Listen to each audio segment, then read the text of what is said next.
What's going on, Orlando Magic fans? Your Magic tonight with the 111-96 victory over the Toronto Raptors. And I do need to update that score there, typo on my part. Jonathan here. You guys are here for the Postgame Live presented by Rock'em. A big Magic victory tonight. Again, 111-96. Much like the game on Friday, Magic got off to a good start. Raptors start to come back a little bit in that one. And then the Magic in the second half, particularly Paolo Banchero, really just turn it on offensively, tighten up some things on the other side of the floor, and you get the victory over the Toronto Raptors. You sweep the season series over the Toronto Raptors, and yeah, always good. So you've won the season series against the Knicks. You swept the season series against the Pistons, I believe. You're close to sweeping the season series against the Charlotte Hornets, who you'll play again in just a few days here.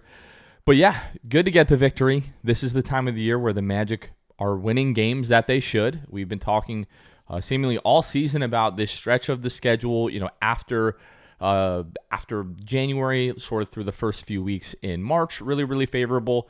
Needed to pick up wins. The Magic have done that. And yeah, big credit to the guys tonight. Really quickly, want to go through a couple of super chats here. First of all, Timester TV, play that beautiful, sweet music. Warm up the Nips, as the Magic have now won the last few games in a row here. And then Luis Rosario, 17-2 when we hold the opponents under 100, and now it's like 33-1 or whatever it is when you're leading teams heading into the fourth quarter. And yes, the Anthony Black, Grady Dick jersey exchange at the end. I just tweeted about that right before we jumped on here. Legitimately could not believe that. And Luke Wild says, didn't expect Jonathan. Yeah. No Kevin tonight. Jonathan here taking over the post-game live. We'll be taking you all through this game from tonight. Again, a much-needed victory for the Magic and a hard-fought, well-earned victory. Turned it up again in that second half and won this one sort of going away. Really quickly, before we get too deep into this game, folks, I want to remind you all about the presenting sponsor of the post-game live show, Rock'em. Rock'em is a socks and underwear and apparel company located in Central Florida, located in Orlando, just a few minutes from Kia Center. And again, they make awesome, high-quality socks and underwear. Their graphics and marketing team are absolutely incredible. My personal favorite here, the Play the Song socks. Right here, go ahead and load this. And my computer didn't want to load that page. But the Play the Song socks, you can get them in large, XL, small, medium, and youth sizes. $19.99. For probably the most beautiful socks that your eyes have ever beheld. And don't forget, with our code MAGIC20, you get 20% off your purchase from Rock'em. So make sure that you guys are taking advantage of that. But they don't just have the Play the Song socks. Let's go back here to Rock'em's website. What is going on with my internet tonight? Not wanting to load this page. Not loading the images on the page here, but they've got the Hyper Optic, the Magic Stuff socks. They've got the Classic Edition socks and underwear for this year. They've got some more stuff socks there. They've got the Classic and City Edition jersey edition socks. If you're a Star Wars guy and you love the Orlando Magic and Star Wars, both the best of both worlds right there with Star Wars and the Magic. And these are the other ones that I was looking for, the split face mascot socks. What other way to represent your love for the Orlando Magic than have Stuff's face on your both of your legs there? But even if you're not into just the Orlando Magic, they also have NBA, NHL, MLB, college sports as well, Harry Potter, Disney, Marvel, all that kind of stuff. So if you're looking, either for something for yourself to sort of express yourself and tell people, hey, I love this specific thing, or if you're looking for a gift for your family, Rock'em is a great way to do that. Again, you can find them at rockemsocks.com. And when you check out, please use code MAGIC20 for 20% off. All right, folks. Yeah, we're going to break all this down. We're now, I think, 2 wins away from clinching postseason basketball. Like, if the Magic win 2 more games, they could lose every game the rest of the season and still end up in the play-in. Personally, I don't want to end up in the play-in. I would like the Magic to clinch at least 6 so we can stay out of that. As fun as, like at this point, worst case scenario, the Magic are probably looking at either the 7th or the 8th seed, and that would guarantee you to host at least one, play-in game. If you're 8 and you lose, you would host the game against the winner of 9-10. So you would host one of those play-in games potentially, which would be a lot of fun, like a winner-take-all, winner-go-home, loser-leaves-town kind of matchup at Kia with 20,000 Magic fans would be a ton of fun, but it would also be like super incredibly stressful. So personally, I would like to avoid that. And yeah, if the Magic, down the stretch here, we're going to take a look at the standings in a few minutes. But yeah, if the Magic down the stretch here can find a way to, get as high as 4 or even 3 or 2, which might seem unlikely, but is still not impossible, how much fun would it be for this city to host a first-round playoff matchup here? All right, let's go through the chat here a little bit. Orlando be 4-0 with the W's. Time Mr. TV here.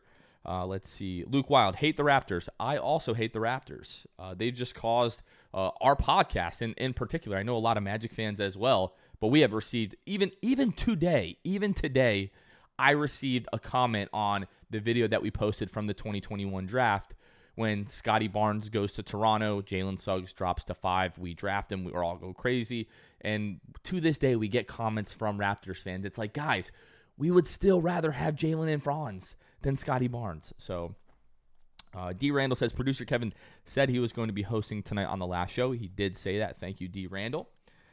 Ace the Baller says, I'll never forget when DJ Augustine stole game 1 from the Raptors in the playoffs back in 2019. That was incredible. Yeah. Augustine, he takes. You bet. Kobe Bryant says, we want Kevin. Sorry, Kobe. I don't know what to tell you. He's got the night off. I'm here doing my best. Hope you guys appreciate it. Maybe not the same, but almost the same. That'd be awesome.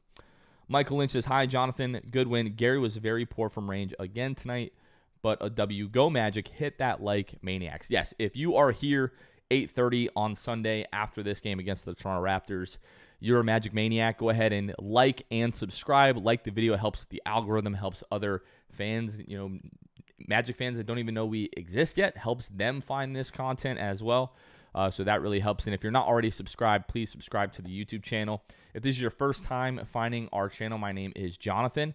I'm one of the hosts of the Six Man Show. This is our post-game live show.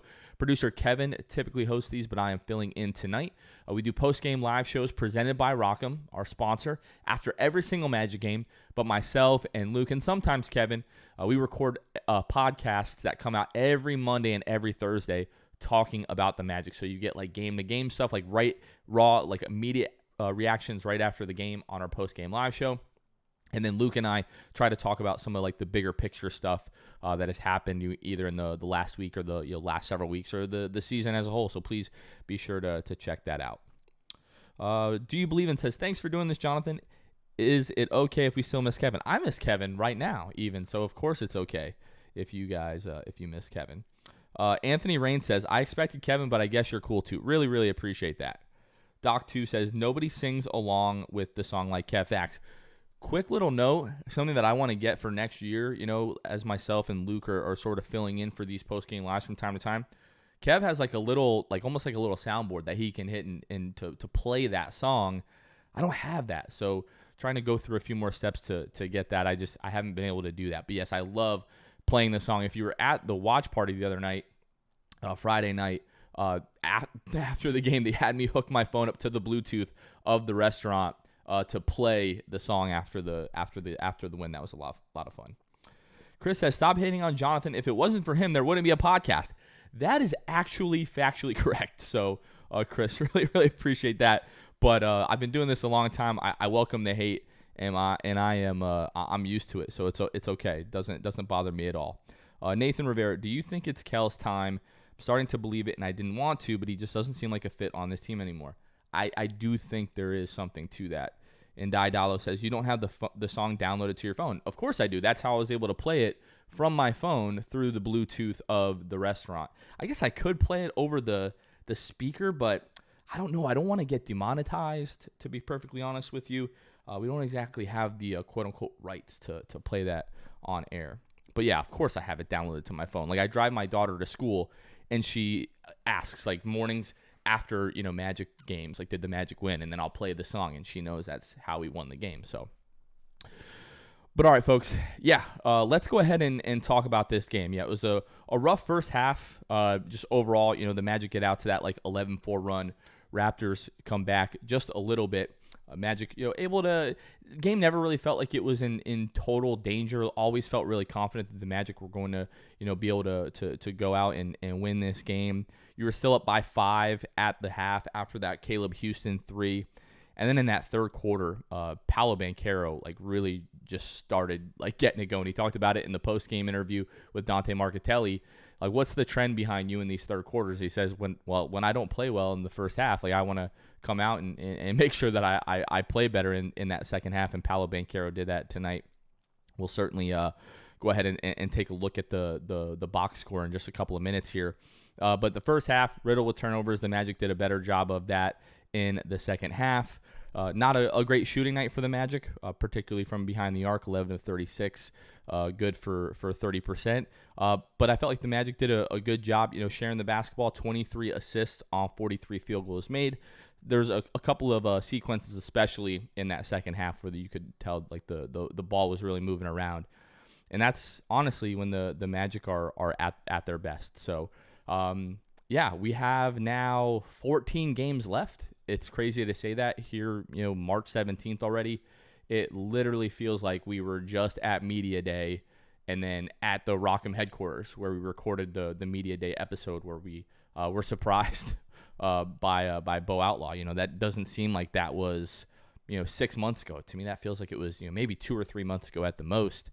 And now we've got 3.5 weeks of the regular season, and then we're on to postseason basketball, whether you have close to a week off and start playing playoff games either on the road, or still possible the Magic could have a home court advantage in the first round of the playoffs. Really crazy to think that. So, it wasn't a super impressive game for the Magic, but it didn't need to be. I don't love the fact that some of these games, it feels like they're playing on autopilot in the first half because they know against teams like Detroit, like Washington, like Charlotte, like Toronto, that, hey, we get into the third quarter, we can, play 8 or 9 minutes of Magic basketball and then, play pretty well in the fourth quarter and win these games really comfortably. It feels like they figured that out, and the team has a switch. For a young team to have a switch, you don't love that because they can really only do that against bad teams, right? I remember going back to the 2012 Heat, that team that won 27 straight games. They had a switch that they could turn on against anybody and just turn that on in the middle of the third quarter and just blow anybody out. The Magic can't do that against everybody, but they can do that against bad teams. You didn't have Jonathan Isaac tonight as he was out with the left knee injury maintenance, which is fine, I guess, as they're continuing to ramp up his minutes. You would hope to see that less and less over the course of the next couple of weeks here. The good news is, I know Kevin has talked about this a ton, is there are no back-to-backs in the postseason, so we don't have to worry about that with Jonathan Isaac, with Markelle, these guys that are, or Gary Harris, these guys that are still sort of maintaining, their recovery, coming back from various injuries. So looking forward to that. But yeah, to the Magic's credit again, when it was time to play Magic basketball in that third quarter, they go on a nice run, take the game over. And it wasn't, particularly close, especially in that fourth quarter. And, the Magic are 33-1, I think the statistic is now, when they're leading heading into the fourth quarter. And I believe the Magic had a 14-point lead heading into the fourth. So you're pretty comfortable. I think they hit a 3 early in the third, would push it to 17. And I was like, yeah, the Magic are going to win this game pretty comfortably. So again, shout out to the Magic, shout out to Paolo, shout out to Franz. Those guys were awesome tonight. Jalen Suggs had some big plays as well. Mo Wagner coming in off the bench, which is pretty standard at this point for that guy. So, all right, let's see. Let's go back to the chat here. Grits Baby says, free AB, he deserves more playing time. I agree. I know there's the question about Markelle Fultz and just, how much value he's bringing to you at this point. I definitely think there's a strong argument that can be made for Anthony Black. Soul Train says, I like that they won by double digits without J.I. and the bench not dominating like they can. Yeah, that is really promising. When you're not at full strength, J.I. is such a game changer on that bench lineup. Being able to go out and get a win like that, regardless of who's playing and who's not, is awesome. Janine says, just leaving Kia, so I will have to catch up with you guys later. But 40 wins, how about that, Magic Maniacs? Yes, Janine, and safe travels on your drive home. But yeah, what a game to be at. Nathan Rivera says 8-game homestand, 6-2 maybe. I think that's possible. I really do. Chris says, do you think we are going to end up matching up against the Knicks? I think right now that's probably the most likely scenario. I think the Magic ending up, 4 or 5, in the Eastern Conference at this point, I think is the most likely outcome. But it just depends. The Magic could fall to 6, I think, probably at the lowest, I would say. But I still think the Magic could get as high as 2 or 3. They're not that far behind. T4A says, can we acknowledge how Banchero has such a timing with answering an opposing 3? Every time the opposing team hits a 3, he comes right back, pull up, bang. Paolo, man, when Paolo has the jump shot going, the dude is legitimately unstoppable. 21 years old in the second season, but when his jump shot is falling, there's legitimately nothing you can do at all. Kobe Bryant says, all love. Feeling is likewise. Feeling is mutual, I should say, likewise. And my cat named Paolo is trying to jump on me right now, which is not cool during the postgame here. I'm Jovi says, AB and Grady holding each other's jerseys at the end of the game. Again, absolutely incredible. Nathan says, I would say it's 75% Knicks. Yeah, it's seeming like it's going that way. Justin, we can acknowledge Banchero has the talent to simply decide to eliminate the threat of certain levels of opponents. It felt like he did that tonight, and he did that the other night, against the Raptors in that third quarter too.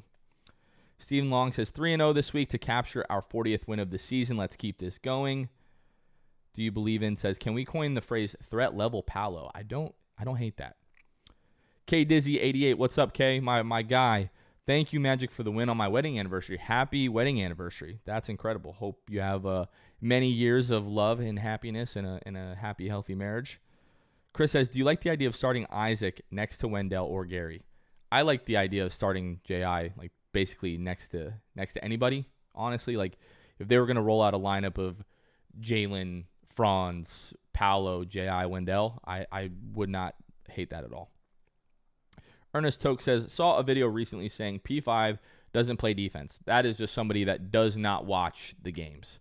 I'm so tired of hearing about Paolo's efficiency and his on-off numbers. And anytime that people talk about Paolo and they just bring up the analytics, I just, wait a minute. Have you watched the games? No? Okay, we don't need to have this conversation. That's how everyone should approach all Magic basketball conversations in their life. Like, wait a minute. Do you watch the games? No? Okay, your opinion is completely invalid. Ryan says the Knicks are scary with Brunson, going to be tough for us. Yeah, I mean, let's be realistic. You're in the playoffs. Like every single one of those matchups are going to be tough for us. Are there certain matchups that I feel like favor the Magic a bit more than others? Absolutely. But these are all playoff teams, and they're locking in on your tendencies, and they're becoming more familiar with your tendencies as each game, goes on, each quarter goes by, every game that goes by the end of the series, like exactly what the other team is going to do every time up and down the floor. It's playoff basketball. It's supposed to be hard, but yeah, I agree. The Knicks definitely a tough matchup. Chris D says, move on from Kel, Joe, get AB, Caleb more minutes, assuming they continue their progression and growth. Front office has a lot of decisions to make this offseason. Anthony Rain says, Suggs Steele to the transition 3 gave me goosebumps. Yes. David Steele on the broadcast said that was a no, yes play. I was like, yes. That was awesome. Cool Beans with the super chat says, I loved when Franz and Gary Trent Jr. were chirping. Paolo said, he'll bust your blank now. I love the brotherly feeling of the team. Yeah, the chemistry is incredible. D Saturday says 10 wins to go. 50 is still in play. I don't think it's likely, but 50 is still in play. Jack Cullen asks, how concerned are you about the unforced turnovers that we've been committing recently? Not just recently, all season long. And that's probably towards the top of my concerns when it comes to us in a playoff series. Okay, folks, let's go ahead and move on to the box score of this game. Really quickly going to go through the Raptors here. Gary Trent Jr., I believe that guy it was going to be a free agent this offseason, if I'm not mistaken. Definitely a guy I think the Magic should take a look at. I don't know if he's a perfect fit here, but for a team that desperately needs shooting and additional offense, I think you could do a lot worse than this guy. 15 points tonight, 5 rebounds, 3 assists, 2 steals, and a block. 6 of 12 from behind the arc. Wasn't really falling from deep, but still found a way to hurt the Magic. Jordan Nwora, that's a guy that was traded over from Milwaukee. If I'm not mistaken, I know he was drafted to Milwaukee. That guy looks like a legit NBA player. 8 points tonight, 7 rebounds, 7 of 9 from the floor. Definitely was playing that second unit, that bench unit, pretty tough. And the Kelly Olynyk, man, my takeaway from Kelly Olynyk is that guy just needs to cut his hair. But he had 11 points, 4 rebounds, 3 assists. This is a Toronto Raptors team missing Scotty Barnes, obviously, due to injury, missing, RJ Barrett, who, just lost his younger brother, tragically. So with the roster that was coming into this game, the last couple of games, rather, for Toronto, the Magic needed to go out and get this win. They absolutely needed to. Not really any excuse for that. And again, it was sort of close in the first half, but Magic did what they needed to do in that third quarter. Let's move on to the Magic here. First of all, Franz Wagner, 22 points, 8 for 13 from the floor, 0 of 2 from behind the arc. Had a really bad miss in the second half there. Airball to 3, which you really don't love to see. But yeah. He's got to figure that out for sure. The 3-point shooting, don't want to spend a ton of time talking about that. Everybody knows that has been an issue for Franz, since the All-Star break. But 6 of 6 from the floor, 9 rebounds, 5 assists, 1 block, 5 turnovers. Definitely have to clean up the 5 turnovers. Paolo had a good game with the 5 assists to 1 turnover. If Franz can get that down to 2 or 3, and your high-level, big jumbo wings are able to play make like that and take care of the ball, that's going to be part of the Magic, sort of getting to the next level. And then to talk about Paolo Banchero, 29 points, 11 of 16 from the floor, 68% from the floor, 4 of 7, good for 57% from behind the arc. Left a few opportunities at the free throw line tonight, but 6 rebounds, 5 assists, a steal, a block, just 1 turnover. I don't know if you guys saw this circulating, Magic social media, but Paolo Banchero right now, if he finishes the season averaging 25 and 5, would be one of 4 players who have done that at the age of 21. He would join Luka Doncic, LeBron James, and Michael Jordan. That is quite the list there. Wendell Carter tonight, 9 points, 3 rebounds, 3 assists, 4 of 8. Felt like this was an okay Wendell game. I just can't help but feel like we're not getting the same Wendell that we did last year. I don't know if it's the hand that's throwing him off. Is he still dealing with the plantar fasciitis stuff? Just doesn't seem to be the same player. Doesn't have the same bounce. Would attack in different ways offensively in recent years. Don't know exactly what has been going on with Wendell this year, but if the Magic are going to be successful in the playoffs, he has got to bring it really on both ends. Needs to average close to 10 rebounds a game. 3 rebounds in 27 minutes from Wendell is unacceptable. Gary struggled from behind the arc tonight, 7 points, 1 of 7 from behind the arc. Jalen, sort of a 10 points, kind of quiet game from him, but 2 of 2 from behind the arc. 2 rebounds, 2 assists, 2 steals, and a block. Jalen, the next step for Jalen offensively is him just attacking more, being more aggressive. Just 20 points, I think that contributed to sort of the quieter night from him, is that he had limited minutes due to the foul trouble. Picked up 2 quick fouls in the first quarter and then sat, I think, the entire second quarter, but then didn't commit another foul for the rest of the game. Jalen, I think, is on track to making one of those all-defensive teams. When that happens and he goes into next year with more of a reputation for being a really good physical defender, I think he'll get the benefit of the whistle, but that dude gets one of the worst whistles in the league, in my opinion. Markelle Fultz, 4 points, 2 of 7 from the floor, 0 of 1 from behind the arc.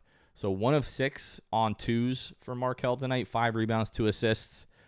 I think it's fair that people that are asking questions, is this guy a good fit? Is this guy, does he fit the future of the team? Should we be playing him now? Should we be playing him at all in the playoffs? With the way that he's looked, the last several weeks, I don't see how you don't feel like that is a legitimate question. Joe Ingles tonight, 5 points, 2 assists, 2 rebounds, just one shot tonight, 1-1. That 3 to end the third quarter, I believe it was. But yeah, Joe Ingles. Some nights he gives you a lot. Some nights he's just sort of out there, and tonight was one of those. He's out there tonight. Mo Wagner, really good off the bench, 14 points, 6 of 9 from the floor, 3 rebounds, an assist, and a block. Cole Anthony, 6 points. All of those came in the fourth quarter. Had some big buckets, down the stretch to really just put the game away, but struggled the first 3 quarters there. Caleb Houston, 15 minutes, 1 of 4 from behind the arc. The shooting with Caleb has fallen off since he was hotter earlier in the year. If Caleb's going to see the floor, he has to be, knocking down threes at a high clip, or it's just really not worth it for you to have him out there. And then AB, Chuma, Jet, Admiral Schofield, Go Batadze, those guys played the last 2 minutes, 44 seconds of the game. And yeah, those guys are playing in garbage time. So overall, 12 turnovers for the Magic. A lot of turnovers early on. Again, clean that up in the second half. Probably okay with that. 36 threes tonight. Don't really love that for the Magic. We all know that optimal field goal attempts from behind the arc for the Magic are 30 and below. So 36 just tells me they were falling a little bit too in love with the jumpers tonight, which probably points to the reason that they were only up 5 at the end of that first half. But to their credit, again, got it going towards the end of the game here and were able to pull out the win. If we go ahead and just take a look at the summary of this game, 60 points in the paint. That's right where the Magic want to be. Their biggest lead was 20th. The bench got outscored tonight, 34-39. That's going to be a big piece of the playoffs as well. The bench unit needs to be dominant come playoff time. Getting outplayed by G Leaguers, quite frankly, from Toronto, you can get away with that tonight, the way that Franz played, the way that Paolo played. But come playoff time, that was such a strength for the Magic early in the season.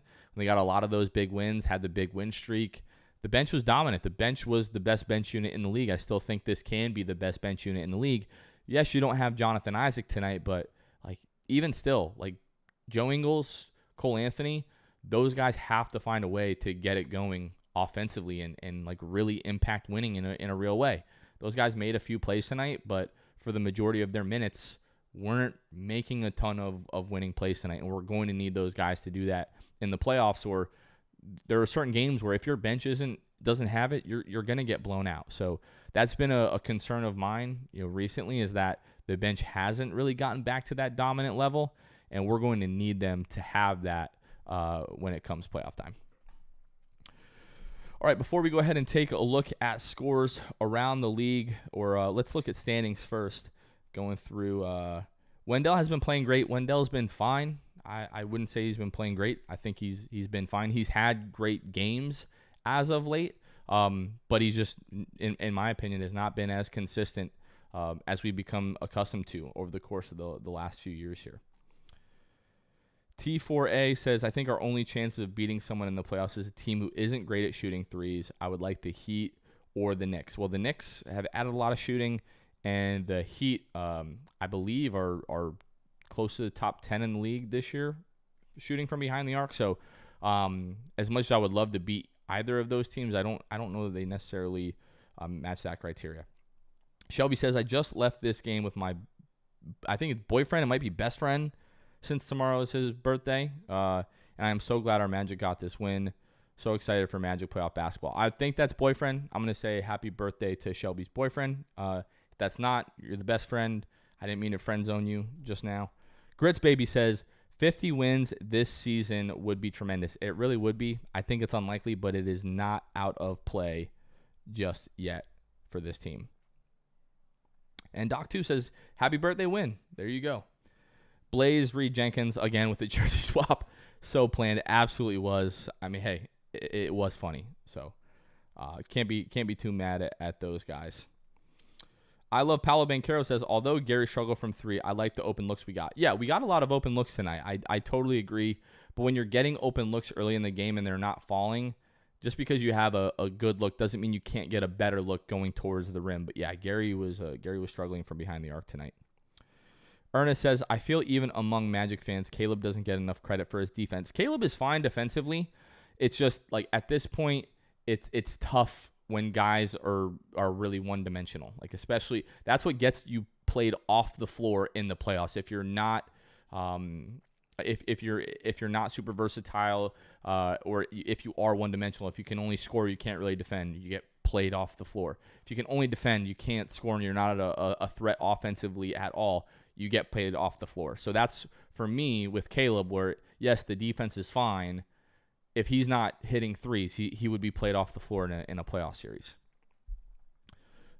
Chris says, the stream is frozen on me twice now, just letting you know. I don't know if anybody else is having that issue. I don't know if I'm having internet issues. Some of my web pages have been loading slowly, so that is a possibility. So if it's frozen on you, I do apologize, but not getting too many of those messages, so hopefully it's okay. Luis Rosario says, Tim Legler said today that the Magic are the only team in the NBA whose star players are 6'10". That is correct. He said that maybe not only today, but he said that a couple of weeks ago on the podcast that he does. And yeah, it's a legitimate fact. You just look around the league, they're the only team whose players are both 6'10" and above and can handle the ball and defend and play make and shoot a little bit. So yeah, the Magic just have stuff that are fantastic. Michael Onyeki says a plus 27 for Wendell Carter Jr. Yeah, plus 27 is fantastic, right? That's one game's box plus minus. You can't really look into that a ton. Like, to me, that's just indicative of the fact that he played the majority of his minutes with the starters, and the starters were really good. Franz was a plus 21, Powell's plus 19, Gary Harris a plus 23. Like, the starters, all those guys just played really well tonight. Chris D says, you only have to finish 10-4. I have faith in 50. We'll go ahead and take a look at the schedule before we wrap up the postgame live here. But it's a tough 10-4. It's not impossible, but it definitely is going to be tough here. And then D Saturday White says, our depth is our strength. Totally agree with you there. And then Nicholas Borging says, I've started to notice that Caleb is too slow to be a reliable off-ball shooter. I don't agree with that at all. He has one of the fastest releases in the league. I think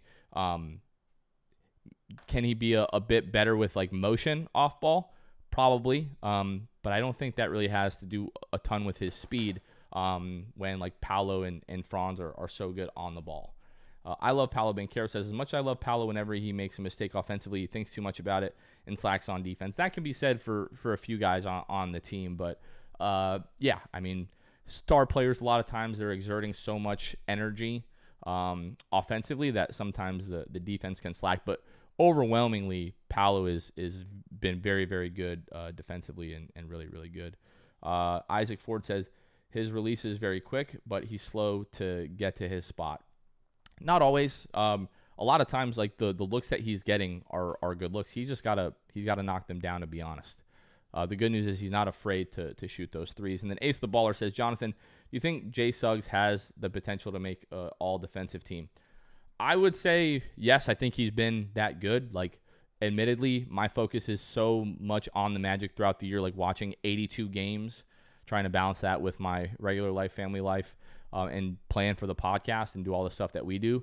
So I don't watch a ton of other basketball, like when the Magic are not playing, but we get to watch every single team in the league at least twice a year. The Eastern Conference teams, we're seeing those guys 3 and 4 times throughout the year. So in my opinion, Jalen Suggs is absolutely one of the best, 3 or 4, perimeter defenders that I've seen this year. And I think he should get all defensive, consideration. And when you listen to some of these other podcasts, like guys are talking about how Jalen Suggs, like Nikias Duncan has Jalen Suggs as a lock for an all-defensive team. So those guys are talking about it. To me, matches everything that I've seen this season. And people have been talking about Jalen Suggs all season long, so I absolutely think he is deserving of an all-defensive team. Thomas Cutler asked, did you see the jersey swap? How could you not see the jersey swap? If you haven't seen that, I am positive that's going to be making the rounds on social media tonight. Okay, let's go ahead and take a look at the standings. So we look at the standings here. You go to NBA.com/standings now, and the playoff picture comes up, folks. It is that time of year. This is the first time I have seen the playoff picture on the NBA.com standing site here. And there your Orlando Magic are right there, 39 and 28, almost to, or no, this was the 40th win, so this is not updated as a matter of fact. Let's scroll down here. Or wait, was this I felt like this was the 40th game. No, I'm not tripping. We're 40 and 28 now. NBA.com slacking. We're going to go over to ESPN here because NBA.com does not have the standings updated. So Magic half game back now of the New York Knicks. The Magic are 40-27. Knicks are 40. Well, Magic are 40-28. The Knicks are 40-27 rather. You're 2 games up on Indiana, who's sitting there at 6. 2.5 games up on the Heat and the 76ers. And you're 7 games up on the Bulls, and you're now 10 games up on the Hawks. Magic are really, really close to just clinching postseason basketball altogether, which is really cool.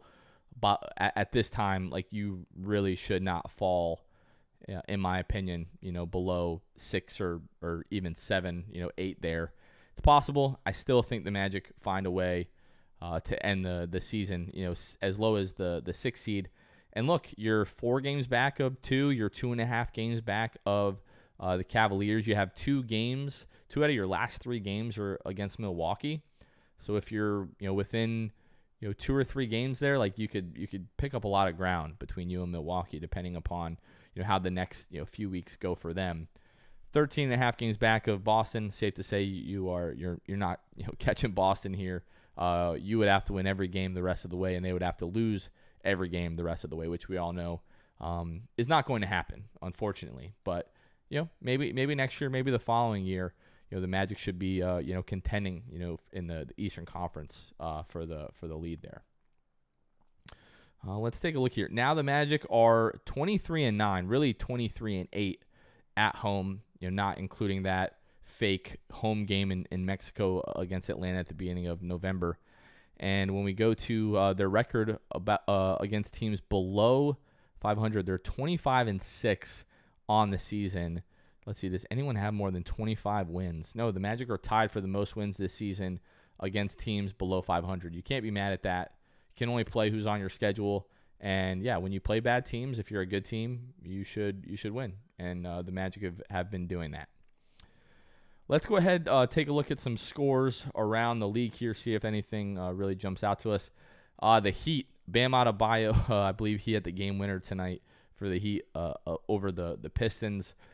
This game doesn't matter to us at all, this Nuggets-Mavericks game, but Kyrie Irving hit a hook shot from the free throw line over Jokic to beat the Nuggets in Dallas tonight. Pretty crazy.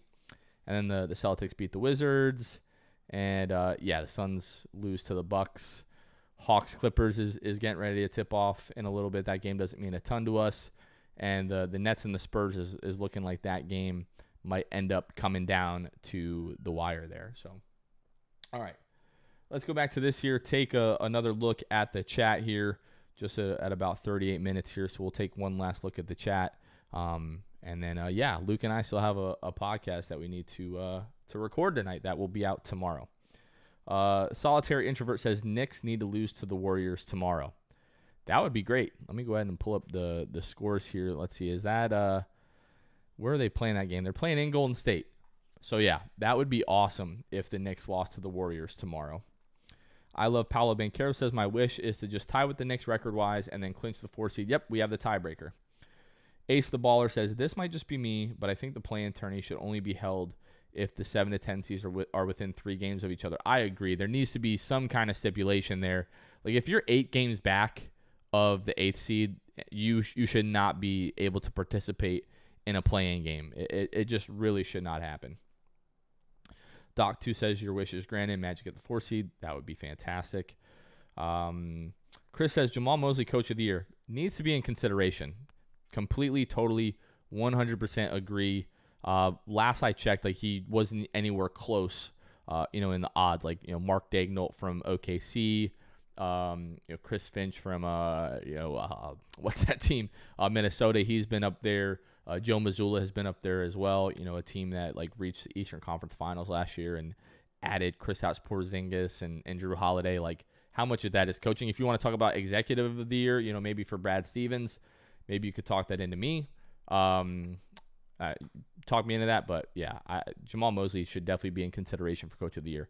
Oscar Creed, Oscar, what's going on, brother? Says just wanted to say you've been killing the game. Appreciate that, dude.